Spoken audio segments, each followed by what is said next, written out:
Hello everyone, welcome to Ashish coaching classes.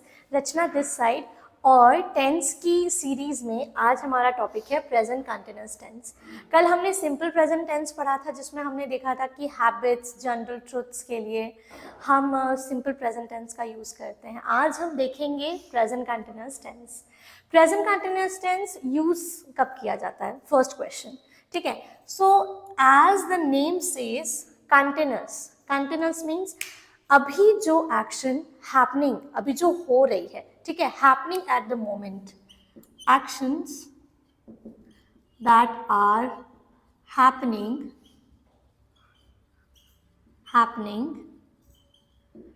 Eight the time of speaking. मतलब जिस समय हम एक्शन को बोल रहे हैं, एक्शन के बारे में बोल रहे हैं, सॉरी, उस समय जो घटना हो रही है, जो चल रहा है, हो रहा है एट प्रेजेंट, वो प्रेजेंट कंटिन्यूअस की कैटेगरी में आता है। ये तो हो गया आपका डेफिनेशन, ठीक है। अब सबसे फर्स्ट हम आते हैं यूसेज में, कैसे इसे यूज करना है, ठीक है। कल भी हमने 3 सब हेड्स के अंदर पढ़ा था, usage, structure and Hindi translation. आज भी वैसा ही होगा। तो यूसेज में हम देखेंगे कि कब यूज करना है, ठीक है। तो for the actions that are happening at present,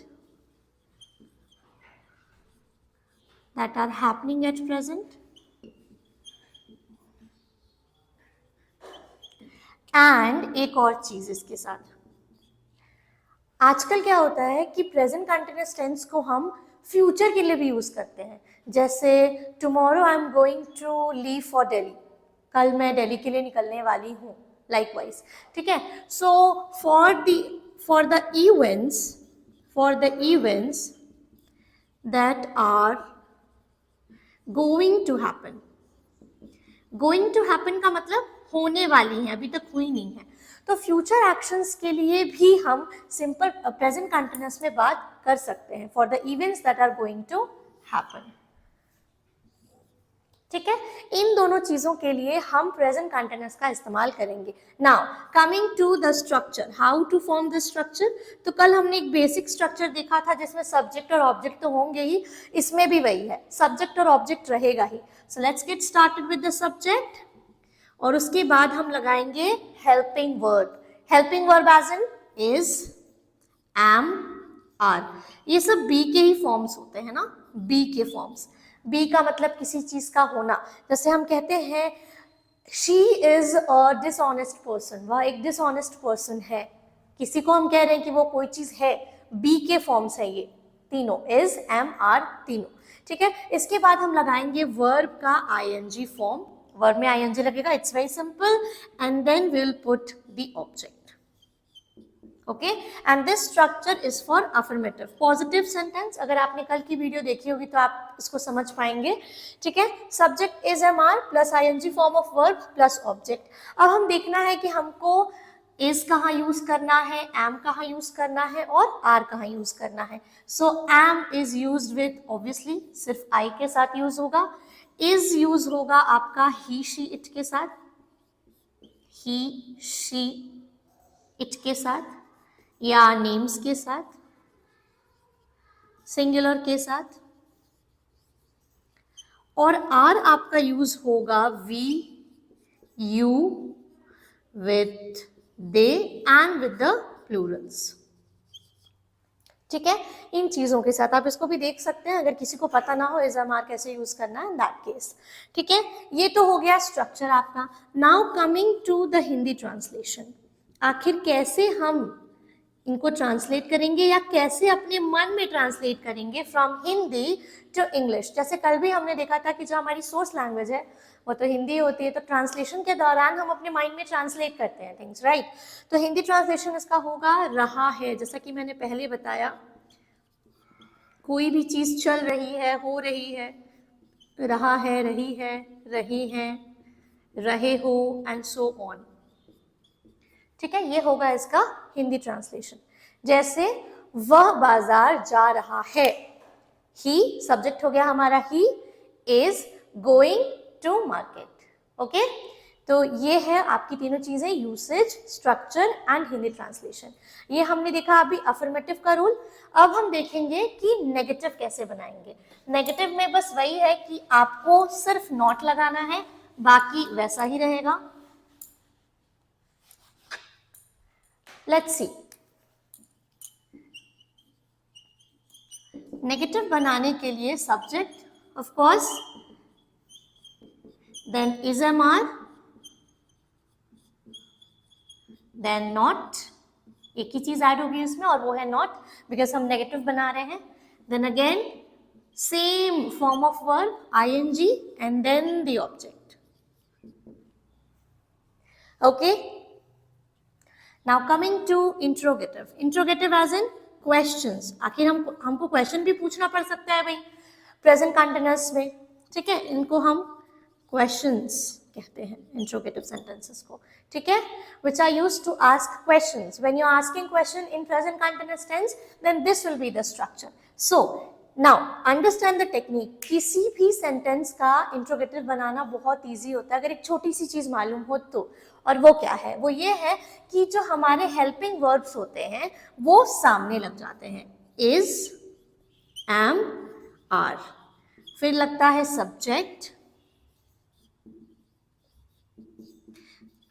then the ing form and then the object, and don't forget to put question mark.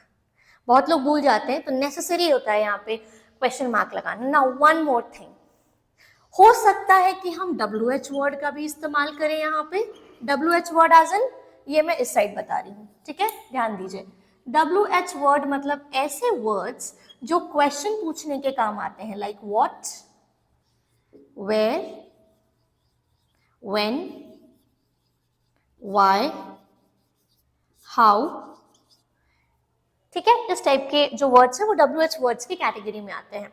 Now WH word जो है अगर वो लगेगा हमारे सेंटेंस में तो हमको सेंटेंस को कैसे बोलना है वो तो और भी इजी है। हम क्या करेंगे कि पूरा स्ट्रक्चर वैसा का वैसा रहेगा, सिर्फ पहले आ जाएगा हमारा WH वर्ड। WH वर्ड, फिर वही सेम स्ट्रक्चर हम यहाँ पे कॉपी कर लेंगे, is, am, are, then the subject, then ing form of verb, object, and then question mark. So easy. Okay, अब हम सेंटेंसेस बना के देखते हैं, ठीक है।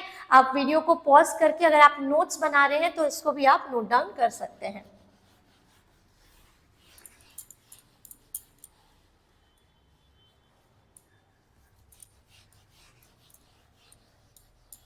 नाउ इट्स रिकॉल टाइम, हम क्विक रिविजन करते हैं तीनों रूल्स का।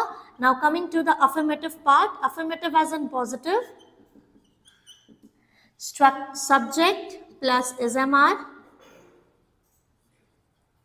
ing form of verb, object. इसमें ही शीट के लिए कोई भी अलग नियम नहीं है, सो डोंट गेट कंफ्यूज्ड, बहुत ही सिंपल है। इसके लिए भी हम एक एग्जाम्पल सेंटेंस बना लेते हैं, we are buying toys, we are buying toys, हम खिलौने खरीद रहे हैं। Remember the Hindi translation for present continuous is रहा है, रही है, रहे हैं।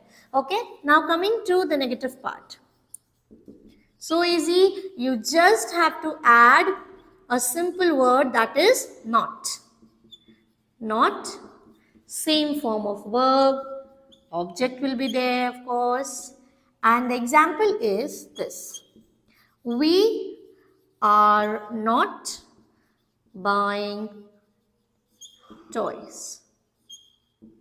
Okay, आर नॉट को आप कॉन्ट्रैक्टेड फॉर्म में भी लिख सकते हैं, aren't, we aren't buying toys, ये भी सही है, ये भी सही है, both are same. Okay, now coming to the interrogative part, ठीक है, इज, एम, आर, सबसे पहले helping verbs, subject,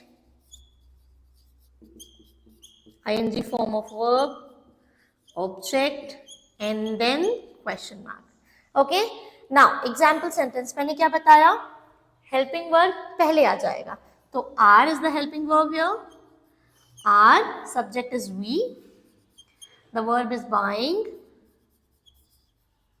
and the object is toys. And don't forget to put question mark. Now the question arises कि WH word होगा तो कैसे होगा, ये भी जानने वाली बात है. Are we buying toys, तो यहाँ पे हम WH word लगाते हैं. चलिए, what are we buying toys तो हो नहीं सकता, तो हम लगाते हैं why. ठीक है, तो अगर WH word होगा तो that will be at first. Why are we buying toys, हम खिलौने क्यों खरीद रहे हैं.